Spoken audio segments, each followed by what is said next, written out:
Hey YouTube, it's Justin, aka Demonic Sweaters, here again with another gaming computer I found in the trash video. If you haven't seen my first video about this, I found this gaming computer in the trash at my apartment building, and I basically just got it up and running again and started using it. And actually, I've been using this computer quite a bit now. I even edited several videos for the channel on it, been playing a lot of games, and it's working really well. But I kind of just wanted to see if I could upgrade it any more than I already did. The computer has, well, what it had in it when I found it was an AMD Athlon X2 dual-core processor, 6000 plus, and the slot on it is an AM2 plus slot. So that enables me actually to use a processor like this, which I just picked up on eBay for $12, which is an AMD Phenom X4 B95, and this is a it's also a 3 gigahertz processor like the 6000 plus. However, this one's quad core rather than dual core, so I can upgrade to a quad core processor. And the funny thing is right after I ordered that, I was walking outside in my building and I actually saw another computer laying in the trash down there. So I grabbed the computer and brought it up here to my apartment, and I pulled some pretty good stuff out of that one. The second one that I found in the trash had this NVIDIA GT 8800, which is actually a pretty good video card, especially for the time. I mean, it's less memory than the card that I have in there right now, which is the NVIDIA 710. This one's only 512 megabytes of video RAM. However, it is at the time, it was a really high-end card, and it would make a good card, though I don't think I'm going to install it in the system right now because I'm pretty happy with the one that I'm using, the 710. But that system also had a very similar processor in it than the one I just ordered. This is another quad-core Phenom processor. However, this one's a little bit slower. It's only a 2.2 gigahertz processor. So I think I'm going to use the one that I had ordered instead of that one that I just found. But another good thing that was in that system was this 500 watt power supply, which I think the one that's in the computer right now is either 350 or 400, something like that. And plus, it's a little bit flaky, the power supply that's in there. It seems to work fine, but the switch on the back of that power supply, you know, the on-off switch, is it's really touchy. It seems to be the issue, and probably the reason why it was thrown out to begin with, is if you touch it the wrong way or something, it's really hard to get it to switch back on.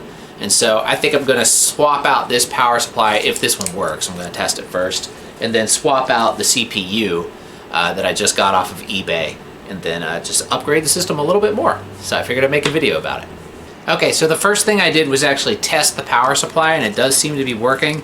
I did that using the bridging method with a paper clip or piece of wire. I'm not going to show you how to do that in here because I don't really want to recommend doing this because it is a little bit dangerous if you don't know what you're doing. But if you're curious, you can search on YouTube how to test a power supply with a paper clip. But it did seem to work. I was able to get the fan to power on, so I think it's going to work. So I'm going to go ahead and swap it out, as well as the CPU. All right, the heatsink came right off, heat-sink and fan. Now it's kind of, oh, shoot. Don't do that. Anyway, those are just the screws, not a big deal. But what I was gonna say, well, there's still one in there somewhere. What I was gonna say is it's kind of a good idea to remove the heatsink, oh, there it is, heatsink from the CPU while the computer's still a little bit hot, because otherwise, if you let it cool down too much, sometimes the thermal paste can kind of bond to the heatsink, and then it makes it pretty difficult to get the CPU out. So just remove the old one, and there it is right there.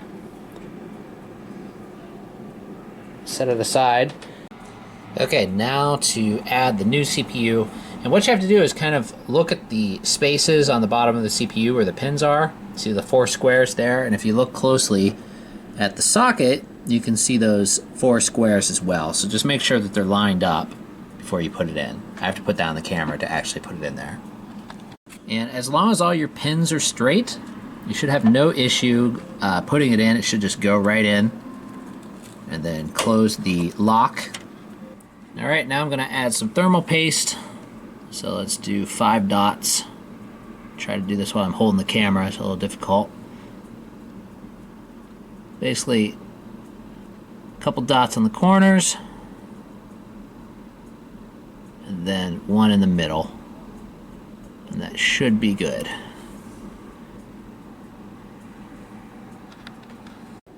Alright, then just make sure you clean your old thermal grease off of your heatsink before you reattach. So I need to put down the camera again. Alright, so this part I'm a little bit nervous about because I haven't switched out a power supply in a long time, and also this thing has a lot of connections. There's the lighting that I want to make sure I get hooked up again. I don't even know what this thing is. What is this? Maybe a... Oh, that's part of the lighting. Okay, so that's part of the lighting. And this is the switch to the lighting. And that goes into this mess of cables here. I'm going to have to cut that loose and see what's going on.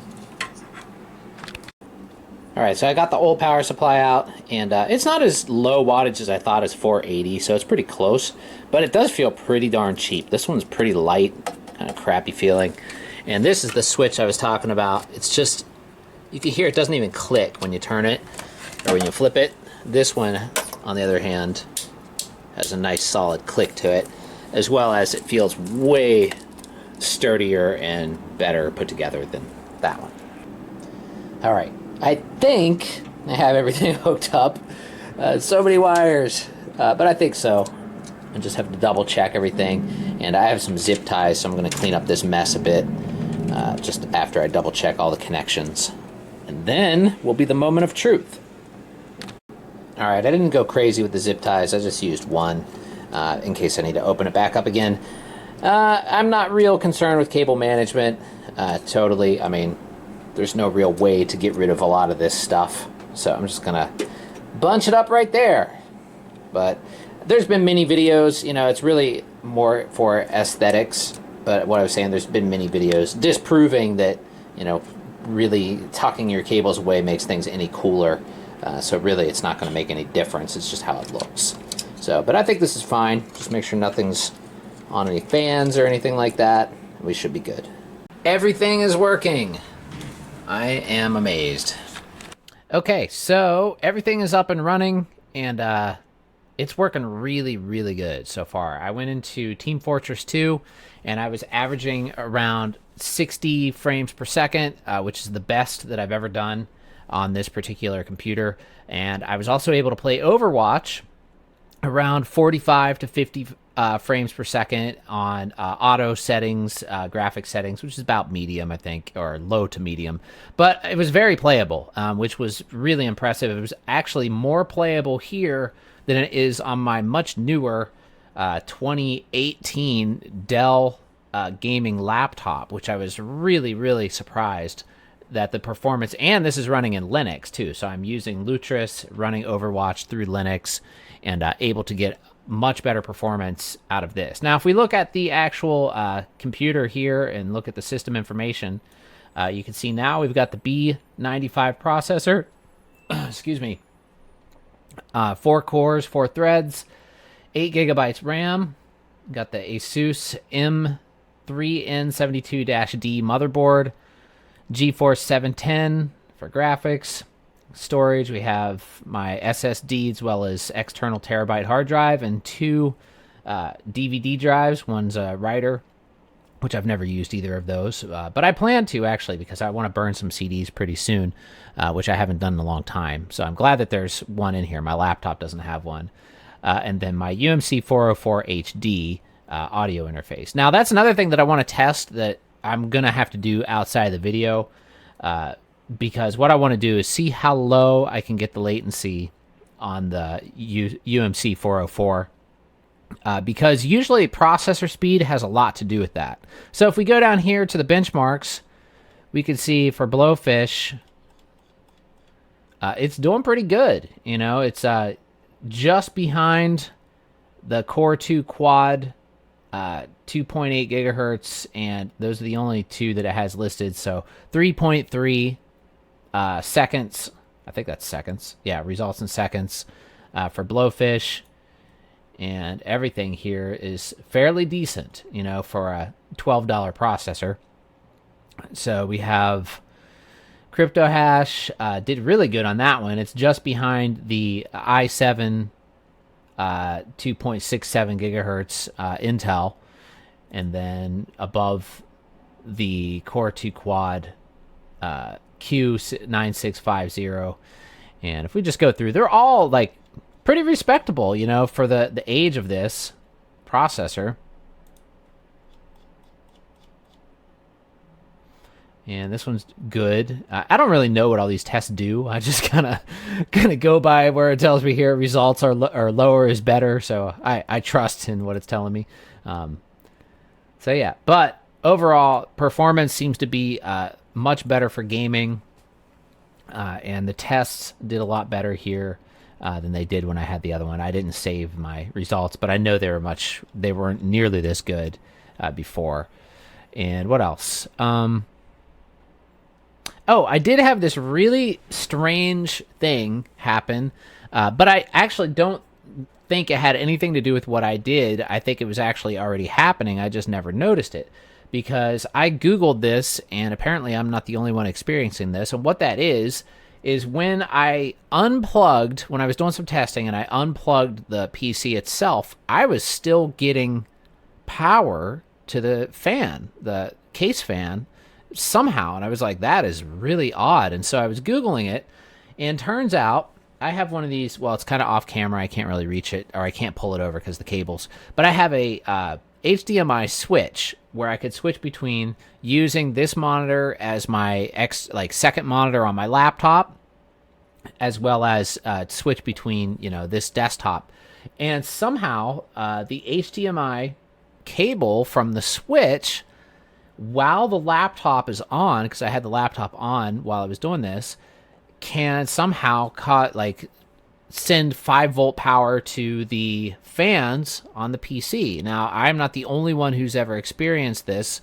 Apparently, it's rare, but it's still fairly common, and it doesn't really cause any harm, but it was weird, you know, because I mean, the PC was literally unplugged from the wall, and the fan was still going, and I was like, how is that even possible? And at first I thought maybe it was CMOS, and I was like, well, that's not good. I don't want it to be draining my CMOS battery. You know, if it was powering a fan, it would pretty much kill it in a day.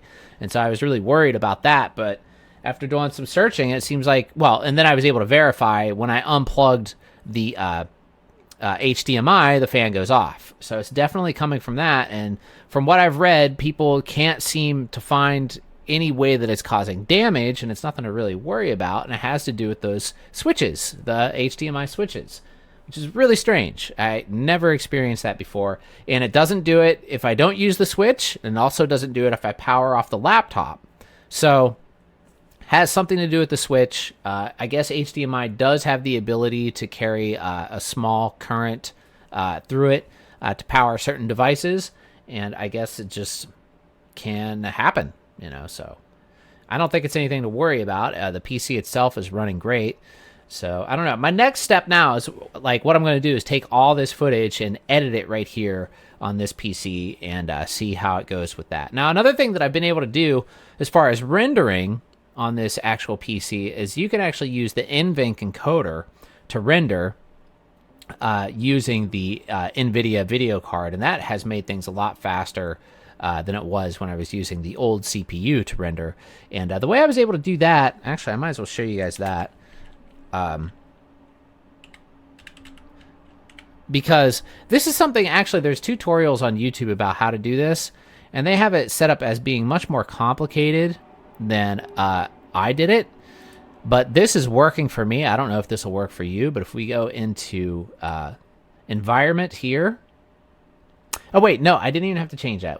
The first way I did it, I changed this because what you can do is, according to the other tutorial, is use the shortcut and MLT environment, but I didn't have to do that. All I did was created my own render profile, and right here you can see MP4 NVENC. And if we go into, where is it? More options here. You can see all I did was do, for the options, I just did F equals MP4, V codec equals NVENC. And then that's all. Export audio automatic. And that works for me. It's able to render using the GPU rather than the CPU. And it renders really fast. The video I did yesterday of when I went to Caitlin's for recording, or up to the studio to record with Caitlin, it rendered that entire video, which I think was close to 20 minutes long. It rendered that entire video in about 10 minutes, which was really, really good. And it was all in 1080p HD using my Sony, which I don't have right here, but a Sony AVCH, whatever they are, codec or whatever that is. But usually those files can take a while to render. So it rendered really fast, and I was really impressed with that. Yeah, so I'm going to do this whole video in here, and I'm thinking that the editing will be faster. As far as like lag, maybe I won't have to use the proxy files to do the editing, which I usually use proxy files, but I actually didn't in that one yesterday, and it was okay. It was a little choppy in the editing, but not too bad. But I'm thinking this one I probably won't even have to use the proxy files anymore with this new CPU. So we'll see how that goes, and well, let's see. How am I going to do that? And I also have to edit part of this and then come back and put a little, let you guys know how it went after I edit part of this, and then put that in the video as well, then render the whole thing. So anyway, this has been a lot of fun for me. I mean, finding this computer in the trash, and it helped me like basically refresh my memory on how to do a lot of this stuff. I hadn't changed the CPU in a real... Have I ever changed the CPU? I think I did one other time. I changed the CPU a long time ago, probably about 15 years ago or something. I had a computer that had a Pentium 4, I think, and I upgraded it to something like a faster Pentium or something. Oh, no, I'm sorry about that. It was actually a Apple G4, and I upgraded it to a faster G4. That's the last time I changed the CPU. And then I think power supply was with that other computer that I was thinking of, the older P4 computer, and that was the last time that I changed the power supply. So yeah, it's fun, and just doing all this stuff on this computer has been a really fun little project. And now I have other stuff. I have these extra parts. I have 2 CPUs now, 2 extra CPUs, extra graphics card. I threw the bad power supply away. So I didn't really need that one. I mean, it probably could have been fixed, but it's not really worth it. But anyway, so thanks for watching, everybody. Well, I'll come back and let you guys know how the video editing does before I say bye. Okay, so I am now in Kdenlive editing everything that you guys were watching up to that point, and I'm doing screen capture at the same time as well as capturing my webcam through VLC. And these are not proxy clips. Oh, I did have this really strange thing happen, but I actually don't, and as you can see, it's playing back very smoothly. That audio glitching you're hearing that's not happening when I don't have the screen capture going on. I think that's because I have to use Jack to be able to record my voice and hear the audio from Kdenlive at the same time. But yeah, it's really, really working really well. My newer computer does not even play back this smoothly with the full resolution clips from the Sony. This is a Sony Handycam CX405 that I shot this on, and I'm using the highest settings, 1080p, 60 frames per second, and at Sony's proprietary codec, which is the AVCHD codec, and they come out as these MTS files, I believe. Yeah, MTS files. And so full resolution, as high quality as you could do with the camera, playing back in real time on the editing timeline in Kdenlive smoothly. Nearly this good before. And what else? So yeah, I'm really, really happy with this. This is amazing. I expected it to be better, but this is really good. Like, it's actually way better than I even imagined. This might actually become like my main YouTube editing machine at this point, because it seems to be faster than my laptop, which is a lot newer, but this computer I found in the trash seems to be doing a better job. So I don't know, it's pretty cool. Sometimes you just luck out, I guess. But it was fun to upgrade, like I said, and a learning experience as well. Just learn about the different types of processors that work with this type of motherboard, and the A2 plus sockets and all that, and the stuff that you can do with them. It's a lot of fun. So if you happen to find something like this lying around, don't be intimidated. you might be able to turn it into a really, really decent computer, even by 2020 standards. You know, I can play video games on here. I can edit my videos for YouTube in HD.